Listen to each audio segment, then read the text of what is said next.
What's up, guys? So today we're gonna be doing something a little bit different. It's not a vlog or it's not anything like that. I'm trying to line myself up right now. Hold on, let me open this up. Don't mind the stuff in the back. This is just my office. I need to get all that cleaned up. We're gonna be redoing it. I'll do a office tour for you guys here soon. So today we're gonna be looking at the. Wow, I got a lot of shit in my inbox here. We are going to be looking at the new. We'll go to Chevy's website for it. It's on there now.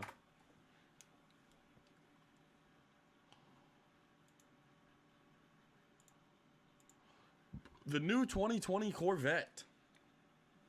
I feel like I need to change where my camera's positioned. Yeah, I like that a little bit better. That way I'm centered. Anyways, so this is the 2020 Vet. I will tell you guys, me personally, can I, yeah, I don't care. It doesn't matter. I love it. I love it. Let's, what? What is this?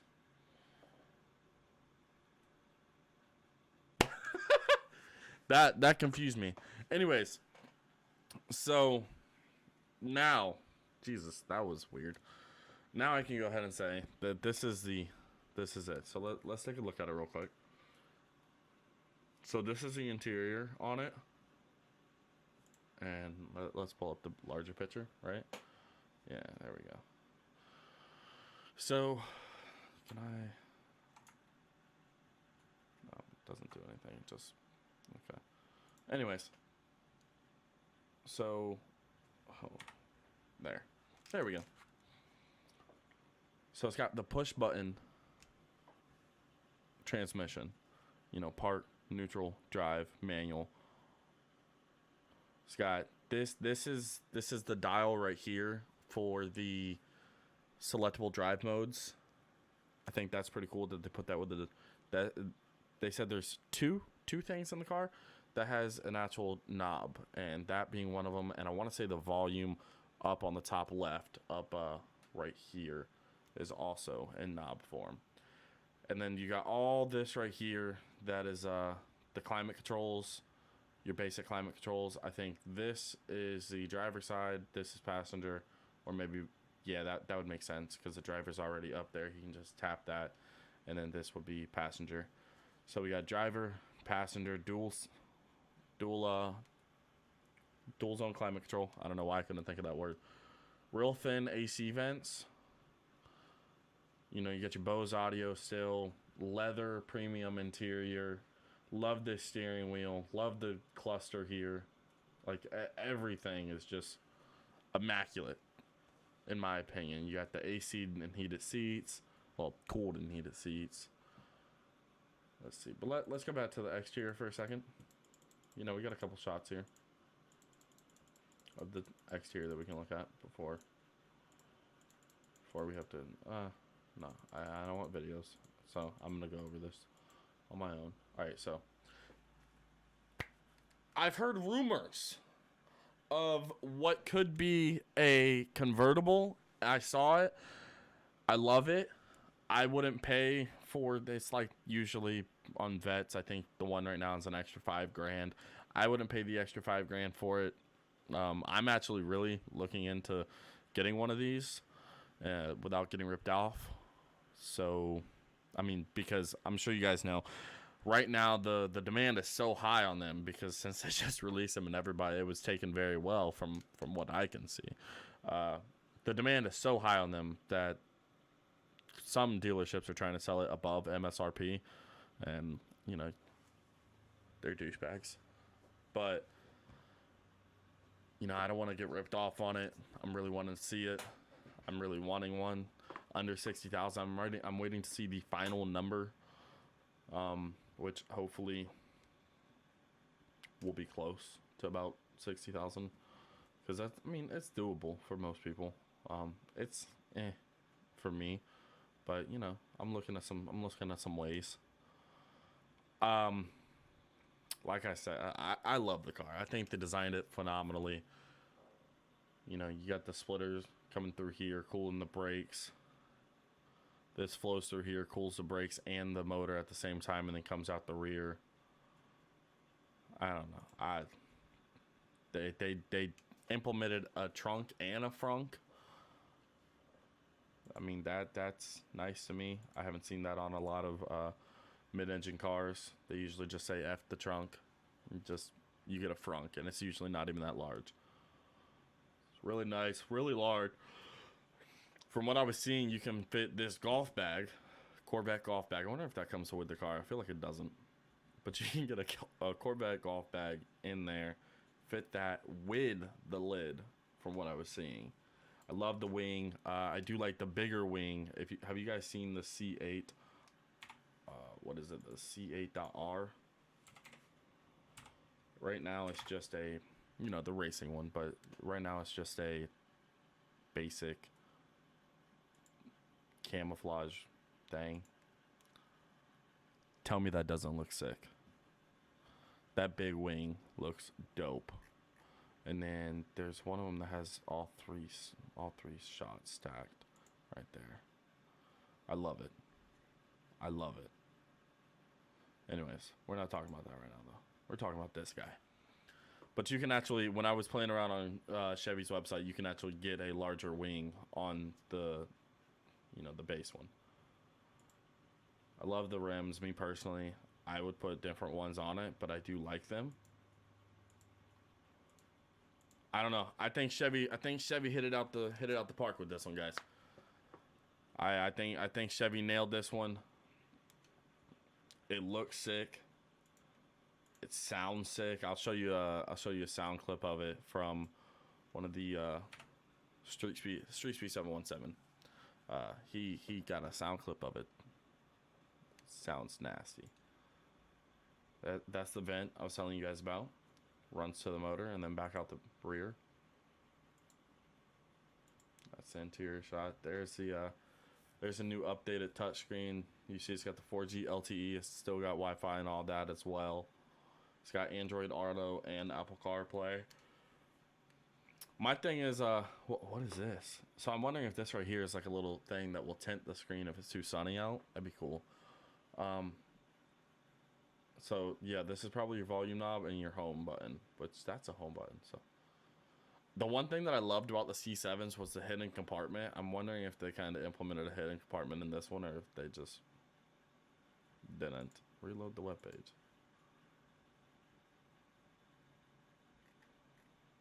That was annoying.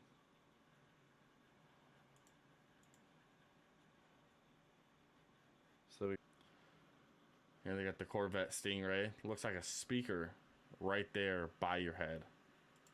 If that is, that's nice. I think they did really well with the audio in this as well. Bose, as usual, usually knocks it off the park. I love the new interior colors. I want to say they said 7 different interior colors and 12 different exterior colors, which is crazy for a Corvette. I love this natural color. This is what this is called. This is the natural. And then oh man, it looks so nice. So nice. You got sync? Oh, yeah, I'm stupid. Ignore me. But yeah, I love it. I love it. So it's running a aluminum frame, whole aluminum frame. I don't know what the body is made out of. I haven't really done a whole lot of research onto it. I know it's got a carbon fiber bumpers front and rear, and not like the bumpers that you see that are usually plastic. I'm talking the actual construct of the bumper behind that is made out of carbon fiber. If you guys want to go on the website, feel free. It tells you everything right here. You got your different seats right here. Oh, I like the comp seats, but I'd probably go with just the normal seats. This is the normal, but this seat right here, I might go with the comp seats. So if let me say this: if the comp seats come heated and cooled as well, I'd go with the comp seat. So the thing most people had an issue with, the horsepower. 495 horsepower, 470 foot-pounds of torque. 495 horsepower on a less than $60,000 car that's doing 0 to 60 in 2.9 seconds. People, this is not the Z06. This is your base Stingray putting out 495 doing 2.9. Now, if it was the Z06 only doing 2.9 with 495, then maybe I would agree with you guys. 2.9 is still a ridiculously fast 0 to 60 time. I mean, I think what was the ZL1 with 650 horsepower? Wasn't that one only like 3.4? Let me fact check that real quick. Let me hop on my phone and fact check that. ZL1 0 to 60 time. Give me 1 second. Yeah. 3.4, 3.5. That's about what it is. 650 horsepower is only doing 3.5. This has 495 and is doing 2.9. Guys, when they release the Z06 models, it's going to have more than likely upwards of about 600 horsepower, if not a little bit more. And I'm calling easy low twos, low to mid twos for 0 to 60 time. That's what I'm calling. Maybe I'm wrong. Maybe I'm psychotic and I'm shooting for the stars on that one. I'm saying mid to low twos. If we're putting out 2.9 at, we'll say 500 horsepower, add 150 extra horsepower, I'm saying 0 to 60 at least 2.5. Maybe even lower. 2.5 or lower is my call. So, foot-pounds of torque, I mean, that'll go up too, which is just going to benefit it even greater. Yeah. I don't know. I love it, guys. Let me know what you think in the comments below. You get the new magnetic ride control 4.0. This is your drive modes. It's got 12 different drive modes, by the way. 12 different. To top this off, you are talking a supercar. I'm calling this a supercar. A supercar that is putting out numbers competing at base model well within Huracan range for $60,000. Let's just take that into, consideration real quick and think about it. The new Toyota Supra has a 4-cylinder, right? 4-cylinder? Correct me if I'm wrong. Might be 4 or 6. I'm pretty sure it's 4. Has a 4-cylinder outputting nowhere near the numbers that this thing is putting out. Nowhere near the technology this thing has. It is basically a BMW Z4 with Toyota shell on top of it. It's also $60,000. I'm just saying. I crunch numbers constantly whenever it comes to vehicles to what I can compare and see what's a realistic price and what's not. I look at new trucks all the time and I say, this diesel truck, $65,000. Makes sense because of this. This one's $100,000. Doesn't make sense because it doesn't even output the same numbers, and it's basically the same amount of luxury to this one that was $60,000. So, I look at these things, and other than 9 times out of 10, you're paying for the name of the car itself and maybe the limited edition of the car, I don't see a difference. This car, I can clearly see. I mean, when they were talking about it and when they brought it out, excuse me, I'm sorry.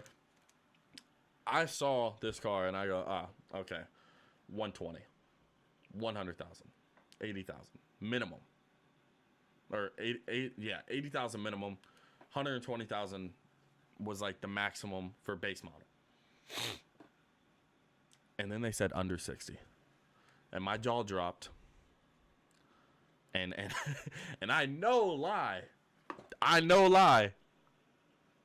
was like, all right, so what do I have to sell to get one? Because I will do it. Anyways, guys, that's it. Let me know what you think. Let me know what you think of the new Corvette C8 2020. I said that backwards. It's whatever. Let me know what you think about it in the comments below. If you do like this video, leave a like, comment, subscribe, do whatever you want to do. Do the normal things. Hit the bell. Every other thing that every other YouTuber says. This is not how every video is going to be. If you look back at the rest of my videos, they're mostly vlog style. We're going to revert back to that. And for the people that have been on the channel, I am sorry for being inactive for literally about a year. Maybe over a year. I'm sorry. I'll explain it later. I'm not explaining it during this video. I'll do like a brief apology video for being inactive, and then you guys will be like, you're a bitch, and I'm like, probably. But anyways, guys, thanks for watching the video. We will be back in action, and things have changed, and things will continuously change, because if you don't have change, you don't have growth. Change is growth. So I'm constantly changing right now. I don't like things being stagnant. We already know this. Thank you, guys. I love you. We're out. I don't know what that was. Just ignore it. Bye.